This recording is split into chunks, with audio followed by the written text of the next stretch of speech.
Hello everyone, welcome to Friday. We've made it to the end of the week. I would just like to say that I've really loved looking at all your work this week that's come in, especially all the pictures on your science and your videos that you've sent.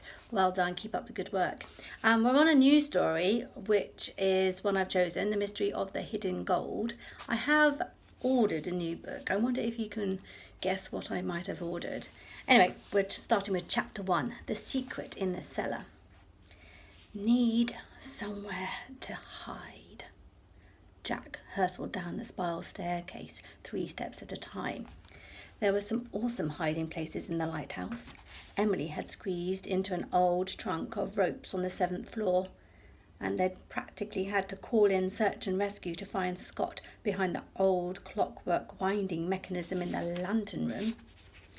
Okay, Jack had to admit it was a good spot, but you'd think his brother had discovered life on Mars the way he'd been gloating about it ever since, which was why Jack had to find somewhere even better.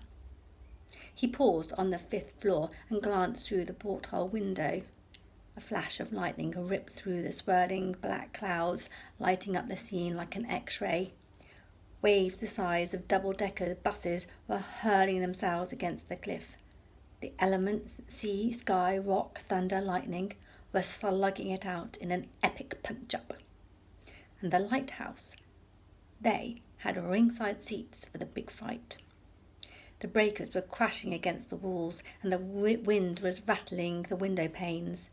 The storm was so violent that Emily's dad had to switch on the lamp in the lantern room, and the friends had only just made it inside without being swept off the promontory.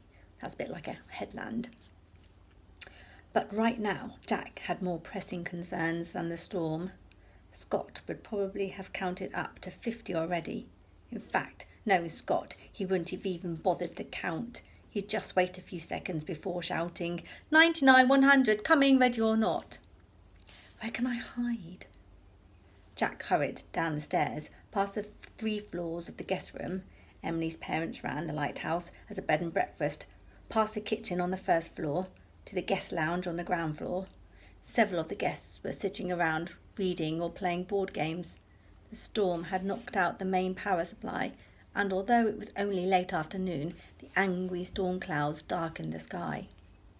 Emily's mum and dad had lit candles and the old wood-burning stove. The soft firelight flickered across the colourful rugs, sofas and wall hangings that filled the huge circular room. The family were staying at the lighthouse for the week, were playing plunk. A clatter of tumbling marbles was followed by a scream of, "That's not fair!" and a squawk of, "He cheated!" from the 6-year-old twins. Must focus on hiding. The spiral staircase descended 1 more floor to a cellar hewn deep in the rock. Jack had already hidden down there once, behind a rack of old life jackets and oilskins, but it was worth another look. He grabbed a torch from a hook by the front door and headed down. The cellar was cool. Jack shivered. The earthly scent of the damp rock reminded him of the whistling caves where he had to swim out under water to escape the rising tide, not an experience he particularly enjoyed. That was not long after he and Scott had first come to stay with Aunt Kate, while their dad was digging up bits of old pots in the middle of African rainforest/war zone. The brothers had run into Emily Wilde on their first day in Castle Keen. Literally, they were being chased by a stampede of cattle at the time. Together, the 3 of them had discovered a hoard of stolen Saxon artefacts in the cave, not to mention a secret passage to the castle. Since then, they'd also escaped from a haunted room and rescued a runaway film star. No, this wasn't your average kind of summer holiday. But then, Castle Key wasn't your average kind of island. Jack shone the torch around. The cellar was crammed with random collection of crates and boxes and trunks. There were cases of wine, a box of canvases for Emily's mum's painting, a set of golf clubs. Some of the stuff looked prehistoric. Dad could probably get funding for archaeological dig down here, Jack thought. But if I can't just shift this ancient crate, The crate was surprisingly heavy. What's in this thing? Someone's collection of bowling balls or encyclopedias? But Jack was on a mission now. He shoved harder. Suddenly it budged. The time was running out. This would have to do.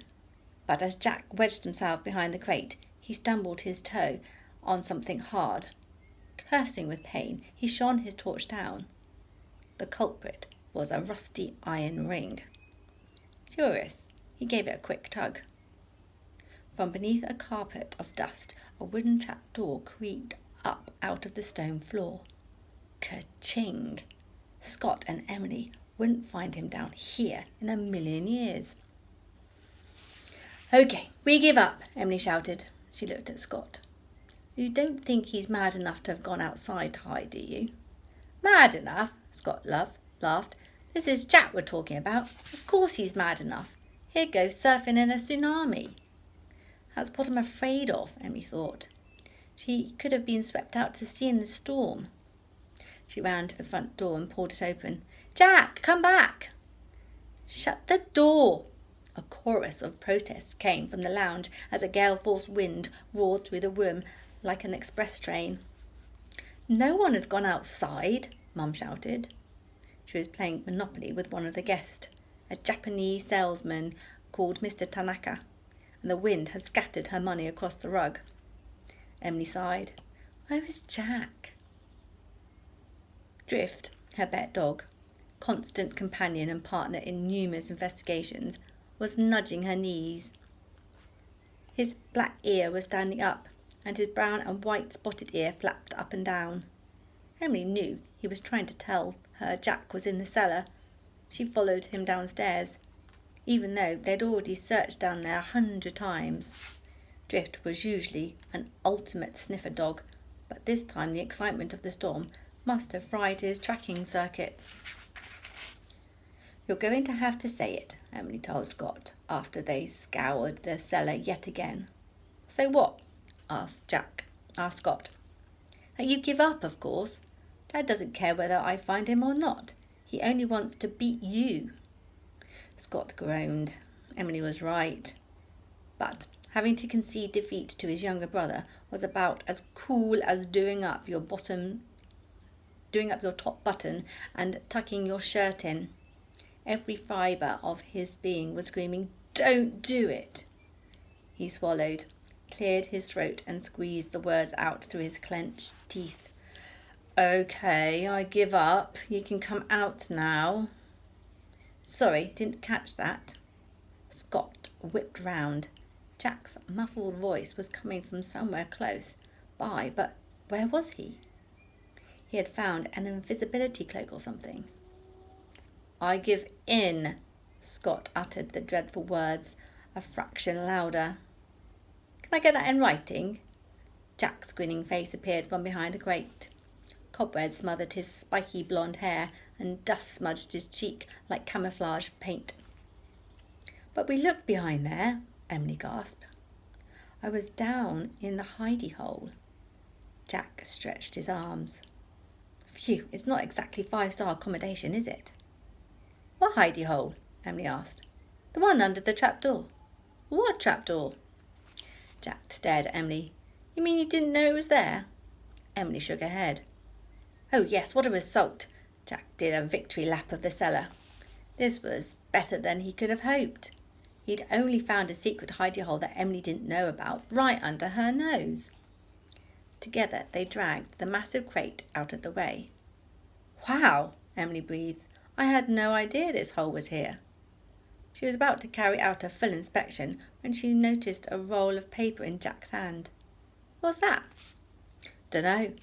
It was just lying on the ground down there." Jack perched on the edge of a broken table and unfurled the scroll. "It's got some old writing on." Emily and Scott pulled the light of their torches on the dog-eared sheet of yellowing paper. It was freckled with brown spots, and the ink had faded to the colour of tea stain. "It's a letter," cried Emily. She tucked her tangle of chestnut curls behind her ears and knelt down to examine the faint words. She made out a date at the top of the page. August the 5th, 1902. A shiver of excitement ran down her spine. The letter was over 100 years old. The three friends peered at the letter. To Captain John Mackey. During the weeks that you have sheltered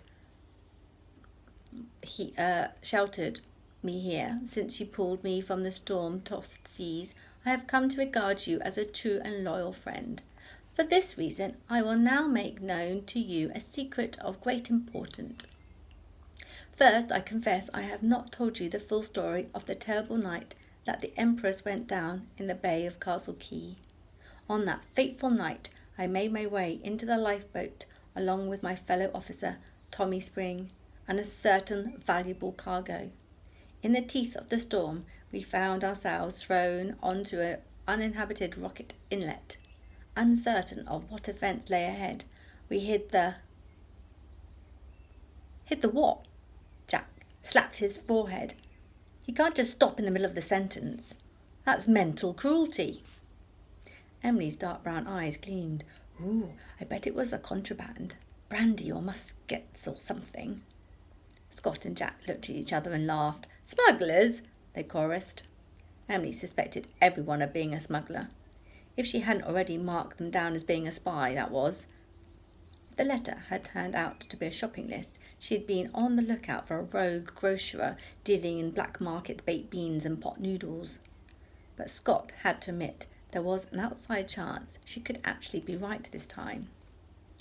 A shipwreck, a secret of great import, and something hidden on a rocky island. They'd been planning to play Cluedo next, but Cluedo could wait. They had a real mystery to solve now. This letter had an adventure written all over it. Join us for part 2.